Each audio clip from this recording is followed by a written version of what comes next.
Hey everyone! So it is a work day in the garden. You have probably already seen the garlic planting video, and now you know why I had to plant the garlic before I could dig the dahlias, which is that I needed the room in the compost pile for all the stuff I'm going to be pulling out of the garden. So this is not going to be a really comprehensive dahlia storage video. I have two of those that I did last year, so I will link those below, but that really explains the who, what, why, whens, whatevers.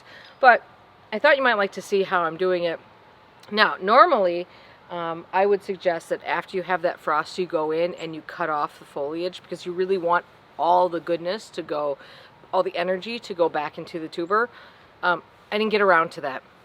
It has been 8 days since we had a frost. I usually say 10 days to 2 weeks is about the right time to wait, but we are getting very cold temperatures this week, and we are getting possibly snow.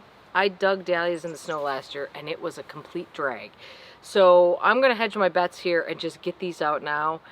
There's nothing that shows me in the forecast that things are going to get better. So it's time to make them go away. This is what I would say about dahlia tubers.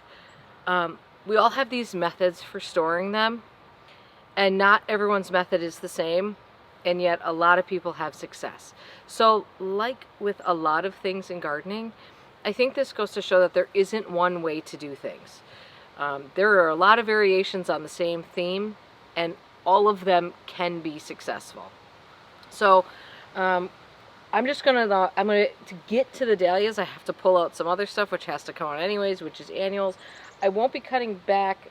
Probably won't be cutting back. There might be an exception there, but I don't think I'll be cutting back any perennials. I don't do much of that in fall. I like to leave as much as I can standing. But I thought you'd bring it along and you guys can just see how I do some digging and the next step. But again, go to those videos that I made last year for sort of official how-tos of how to go about doing it. And a quick programming note, it is cold out here, and you will notice that I'm wearing flip-flops. It's not because I'm insane. My feet are incredibly cold. I was actually sitting on the couch last night, and a wasp stung me like 2 or 3 times in the ankle, and my whole foot is really swollen. And so I can't fit it into a shoe, and it's also very itchy, so if I even put a sock on it, it just itches like mad. So flip-flops, we're just going to tough through it with flip-flops. But I do like to garden in flip-flops, but generally not when it's in the 40s. So there's the explanation of why I'm walking around in flip-flops. A couple quick notes. I'm going to be using my small garden fork to dig most of these. We have had a ton of rain, which again is not ideal for digging dahlias, that we've had a ton of rain this week. Like I think we had like 5 or 6 inches of rain this week.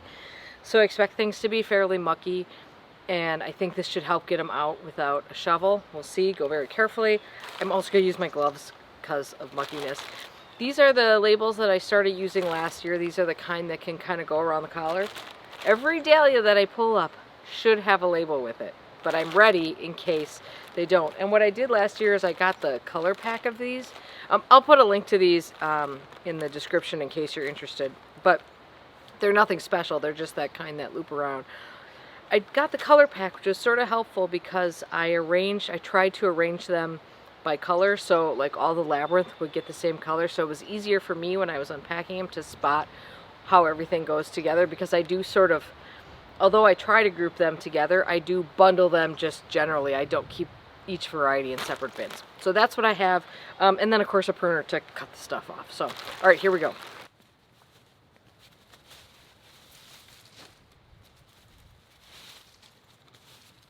The Nicotiana actually still look really good, even though we've had several really good frosts. But it's sort of a foregone conclusion of what's going to happen here, so I might as well just clean this all out at once. You know, it's funny, I love to keep the garden going as long as I possibly can, and I really miss it when it's not here, but you do sort of reach a point where you're just like ready for it to be cleaned up. So, you know, when you're digging, you always want to start, you know, quite a ways away from the root ball, because you don't want, if you spear a tuber, you got to cut that tuber off.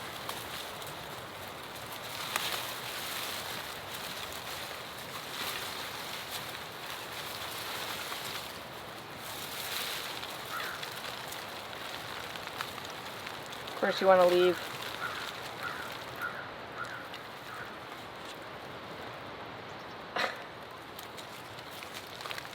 Okay, my I don't know what's up with my labeling system. I know for a fact this is Crichton Honey, but I just pulled it up and there's a tag here that says HS Flame, which it's not. So, so much for my labeling system once again. Okay, so all I do is shake off the dirt here, and I will set, again, there's no label on here. Why am I such a labeling loser? Oh my God. Okay, I'm just going to set all the Crichton Honeys aside in one bunch, and then I'll wash them off and label them together at the same time.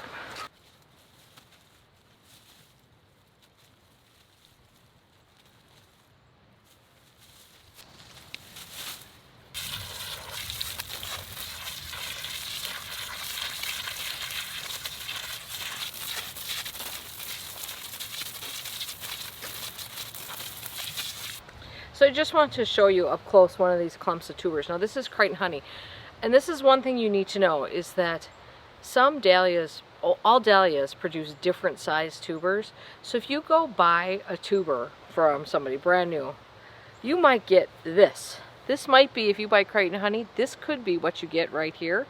Because this is just the size of tubers that some dahlias make. And even some of the dinner plates have very small tubers. So the size of the tubers is not necessarily a sign of the health of the plant. It usually has more to do with the variety of dahlia than the size of than the health of the dahlia. So all these roots that are hanging off here, I will leave all those there, because the next stop for these is I'm going to throw these in the basket that eventually they'll be stored in, but not storing them yet. And they're all going to go in the basement, just in the cool basement, just to dry before they officially get stored.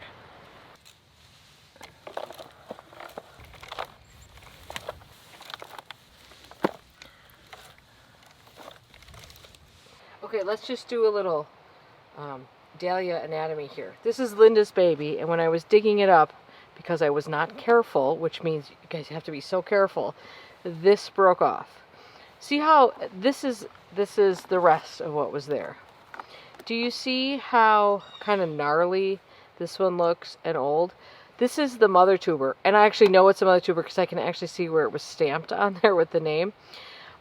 Normally you throw the mother tuber away anyway, because it has given what it can to the plant. So you keep these other tubers. So it's fortunate that that's what I broke off. But interestingly enough, a lot of times it's hard for me to see the eyes in fall, which is why I tend to divide in spring rather than fall. But I think we dug these at just the right time, because if you see right here, there's a very obvious eye right there.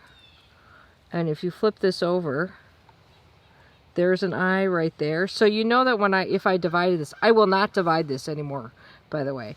I want all that there. I prefer to grow in clumps when I can. So there's plenty of eyes on here.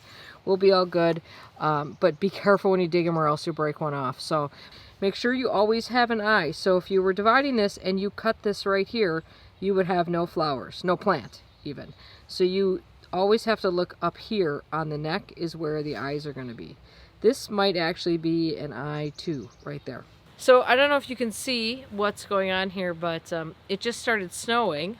I don't anticipate, this is what we call flurries. I don't anticipate this will lead to anything, but it is a little bit of a wake-up call that I better get on with all my, oh my gosh, now it's coming actually really pretty hard. Anyway, I hope you guys are having a good day in the garden. I hope it's not snowing in yours. And I'm going to try to wrap things up, because this is an aggressive snowfall. All right, you guys have a good one.